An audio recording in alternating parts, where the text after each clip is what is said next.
What code editor should you use? Well, that depends. Let's investigate. If you want an extremely lightweight code editor, use Vim. That being said, Vim has a very high learning curve, so tread lightly, but it'll be worth it. If you want a lightweight code editor, use Sublime Text. Sublime Text is really fast, but is a paid software. If you want a somewhat lightweight feel, use Visual Studio Code. Code has amazing community support, but is based on Electron, so might be slow.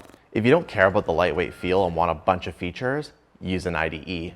IDEs are extremely powerful, but take a while to load up. The JetBrains products are all great. Whatever your choice is, just write some code.